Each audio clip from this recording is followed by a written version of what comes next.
Hello, everyone, and this week we're making the rounds with Vanessa. Hello. And Wubwave. Hello. We are also going to be doing a review, or sort of a informal review / review of Mad Max Fury Road. And we're going to go ahead and start with Vanessa's review, or look at Mad Max Fury Road. Oh, goody. Alright, so I have some notes here. Start with visuals, because that was super impressive. It was like a full movie full of just nonstop eye candy, which was pretty fantastic.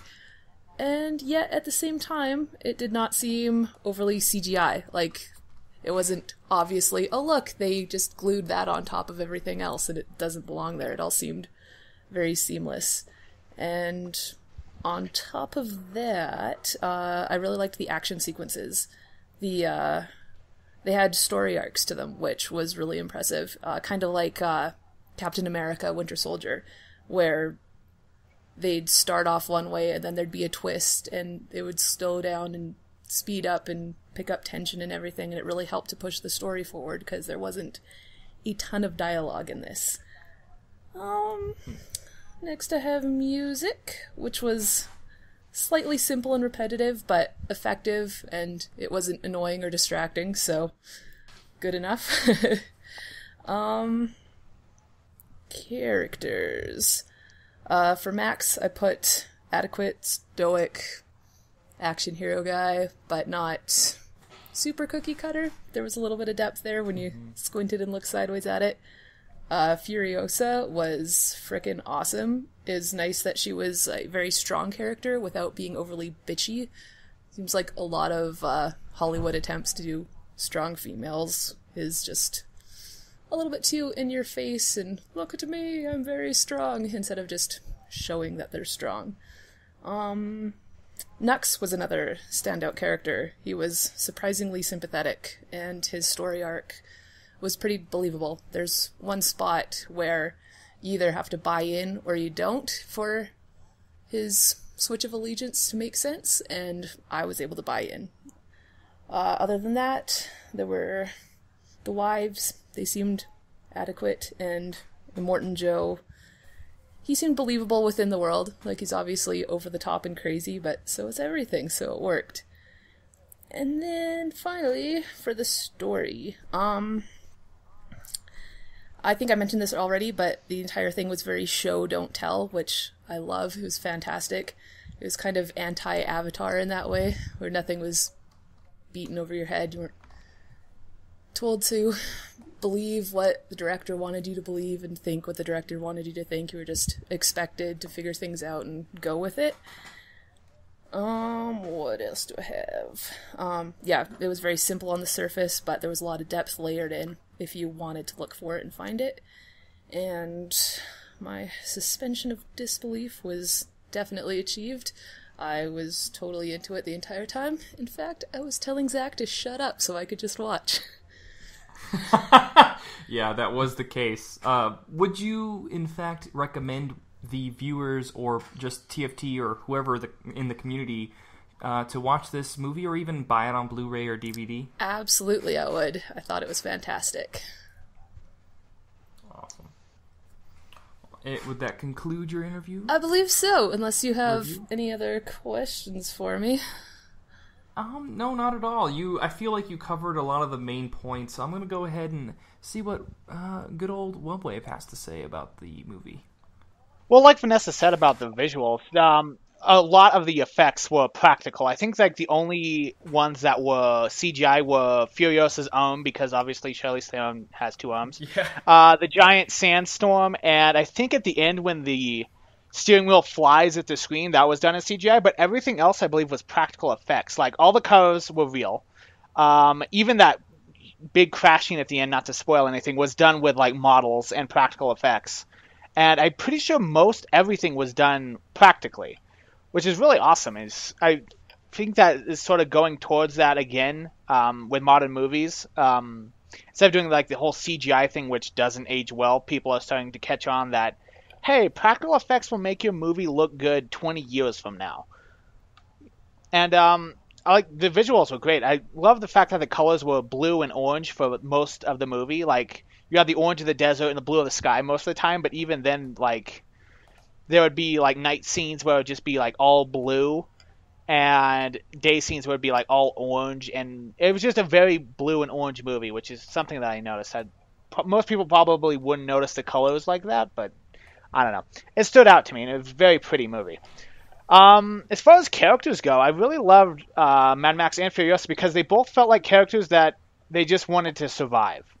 Like all the fights in between them weren't because they were like, I don't like the way you do things. I don't like the way you do things. It was like they just kind of wanted to live, and it took them a while to trust each other and sort of get on each other's good side as survival buddies rather than like a romantic interest, which is something I really like. They could have easily gone with the romantic interest between Max and Furiosa as kind of just a gimmicky story element, but they didn't, which is really kind of nice. Nux was a really interesting character. He was really fun. He was just like the war boy psychopath that sprays spray paint into his mouth at the beginning to go to Valhalla all chromed and shiny. Yeah. And he sort of becomes a much more likable and almost empathetic character towards the end. When he's talking about those lumps on his neck and how they aren't chewing on his windpipe anymore, and you're like, aw, Nux. And the brides existed, and Imperator Joe was a really neat villain, I felt. Like, the whole war band of his, and like the little offshoot guys, like the guy from Gastown with the big goitered foot, and the guy from Bullet Foam with just like the insane guy shooting bullets into the air as he drove. Those were all really cool like characters. And story-wise, it's basically go from point A to point B. It's literally Car Chase the movie, which is really cool, I found, just because of the fact that it's action through 80% of it. And the dialogue is rather sparse. Like Max would occasionally grunt, and that was kind of it. For most of it, like I don't think he had like a paragraph worth of lines throughout the entire thing. Yeah. And the music, like that war truck with the drums and the guitar on the front, I love the music of that thing. Like I just want that playing anytime I go anywhere. Just the do do do do do do do, and then just the guitar riff, and it just sounded so cool. And I think I covered all the points. Is there anything else you would like, Zach? No, I think your recommendation. Would you recommend this movie for our community and TFD as a whole? The first time I saw this movie, it was in 3D, and there are very few movies where I walk out of the theater going, worth it. And that was one where I walked out of the theater and I was like, I wonder if I can get away with seeing this again in the next week in 3D. And I loved the fact that we were able to get it for TFT movie night, and I would absolutely recommend it. Awesome. Okay, so Vanessa and went ahead and broke down the movie, and gave both. Some points were similar, but at other times they were different, which is awesome. I'm gonna go ahead and give my breakdown of the movie or the review of the movie. I'll get into that part next, but first I want to talk about the visuals. Like you guys both said previously, they're awesome. I enjoyed the gritty, down to earth visuals that they brought to the movie, but at the same time they were also extremely vibrant colors all throughout the movie, so it sort of blended very well and oddly at the same time. So like the orange and the blue, and then just the grittiness of the combat and the driving and how grounded the world actually is. The visuals sort of all tie that together to make it a very pretty and badass movie just in general. The music, it is repetitive at times, but I also like how it's themed. Like, it's not your traditional score, like, with orchestral this and that. It has a lot of, like, alternative rock and metal themes in it. It also, a lot of the times, like, some of the sound effects or the transitions musically just even sound effects are sort of coupled with a guitar riff or something. And, you can't not mention the badass, like, war truck with the drums and the guitarist in the front with all the speakers. That's by far one of the sickest vehicles on the Fury Road right there. When it comes to characters, at first I felt like Max was just going to be your atypical, flat, one-dimensional badass. But as he interacted with the cast and as more is like presented to you, you see that there's more dimensions to him, and you can see like he's been sort of tortured and abused by this wasteland, by the dystopian future. And you can see that wear on him as he makes choices and this and that. I love Furiosa. She was a very awesome character. There were a lot of cool combat scenes that only used I was like, how's she gonna do this with one arm? And she did a lot of crazy like one-armed fight scenes, and that's awesome. The wives, I think they did their part as characters. Nux was kind of funny, and it also, I feel like, shone a light on the War Boys and their perspective. So that was pretty cool. The story, it's simple, but it's an action movie, and sometimes it's not needed for every movie that you watch to be a commentary on something. I mean, at the same time, you could see that Mad Max had its commentaries, if you wanted to look for them. But coupled with the visuals, it made it for an amazing universe that felt like it was real, like it was existing, because of the practical effects, because of the visuals, because of the music. It just all coupled together to make a very enjoyable movie, and yes, I would recommend this movie. So that's my review. I guess we can gush for the next 4 minutes. Hooray! One thing I forgot to mention for the visuals was the fact that there was a lot of like cinematography from the first couple movies, like where they would do like the outer car scene and then like zoom in on the driver's face. That was a really nice throwback to some of the first movies where they would do that, and they would just like zoom in really close on people's faces as they were doing their stuff. Oh yeah, I completely forgot the villain. He's such a badass. Like, he's such a badass villain, and he's like a cult leader, so he's kind of inspirational at times. Like, I will personally lead you to Valhalla. I'll carry you to Valhalla myself. And it's just like, oh my god, I'm getting goosebumps. I want you to carry me to Valhalla. I really want to know how he gained his reputation. That's a good... in the beginning when they put like that plastic armor on, he had like medals from the war. And I was like, I really want to know more about this guy. Also, the actor who played Immortan Joe was the villain in the first movie. Yeah. In the first one, yeah. Which is pretty cool to think about, that they took the time to do that. And when you mention the medals, it does make me think, like, is he a veteran of those wars that they talked about when the first opening credits, like the water wars, the gasoline wars? Please, Senpai Immortan Joe, witness me. Yeah. Witness me! Vanessa, what are some of your favorite moments of Mad Max?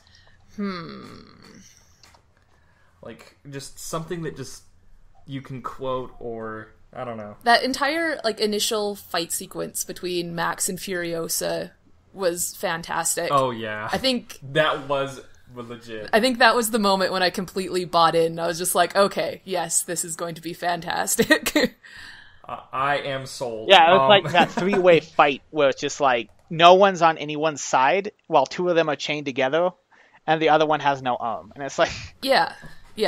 And like, even the wives were good in that. Like, they weren't just standing there screaming and like, oh no, what do we do? Like, they were grabbing the chain. Yeah, they were helpful, they weren't in the way, and yet they clearly weren't trained in combat, so they weren't doing anything ridiculous, just something that a intelligent human being would do. That being said, the one wife who like actually knew how a gun worked, I want to know how did she get there? Yeah, how did she get there? It's like, we need to put bullets in the gun, and everyone's like, eh. She's like, fuck, I'll do it. And she's just like... Yeah. Yeah. There's a lot of backstory to be gleaned from the universe as well, which I really enjoyed. Something I really liked about Mad Max's character in general is he always seems like the observer who just wanders into this shit. Like, when Road Warrior and Thunderdome in this one, he's always like just kind of walking by, and then he gets involved in this craziness, and he has to sort of decide whether or not to take a side or not. And I love the fact that at the end of the movie he just walks away. He's like, all right, yeah, that was awesome. Like, yeah, I survived, whatever. Off to my next adventure. Yeah. He definitely did seem to be more crazy mad than angry mad. Like, I haven't seen the other one, so I don't know if it's the same all the way through, but in this one for sure, it's like he was very calm and collected. He was just... The world has definitely gotten to his brain. Yeah, he was very stoic, and like... Yeah. most of the stuff, like especially in the beginning, it felt like he was just doing it to live. Like he's gonna steal a truck, and he just wants to get out of there. Yeah. Like, judging from the title of the movie, I would expect him to be more like the War Boys, but he's really not. He's just very calm and, okay, how do I survive this? And how do I survive this? Yeah. That's one great, like, the earlier movies, he's just a normal kind of dude. Like, he's just collecting money, doing odd jobs, you know, repairing his car. He's not really as stoic as he is now. In the Mad Max Fury Road. So it's kind of cool to see that transition from the older movies. But at the same time, I just like the fact that he was pissing and he stepped on a lizard so that he could eat it and survive. Like all of his motivations is one motivation, which is to live. So that was pretty cool. And live for the next 5 minutes, not live for the next 3 weeks. Like, he's very much in the moment all the time. Like, there's that one scene where he was chained to Nux, and he, like, tried to chew off his hand. Like, that is so metal. Yeah. Yeah. It was the most brutal thing ever. And you could hear the crunch of, like, him trying to get through the bone with his teeth, and I'm like, Yeah. And even after that, when Furiosa is trying to convince him to let all of them onto the truck, it's like, it's getting the face shield off that's finally what convinces him. Like, he doesn't care about what may or may not help him later down the road. It's just his shield is irritating and he wants it off. Yeah, he was more of a one bird in the hand is more than two in the bush kind of guy. Like, I felt like he cared about intrinsical, like, I do a favor for you and you do a favor for me, and it works out to be an even equation, and whatever value those favors have, they're equal. So, or sometimes they're not equal. It's like, oh, you want to escape from this warlord that I don't really have to escape to because I technically caught you guys? Sure, just take off this face shield. Like, I don't know. It was a good movie overall, and we have hit our time limit. But if there are fast. any closing notes from I have Vanessa one question to ask you. Who killed the world? That's a good way to end it, I think. Who killed the world? Who did it? We did it! Alrighty, thank you guys so much for making the rounds with both me and Wubwave. And last but not least, Vanessa. Tune in next week for another great adventure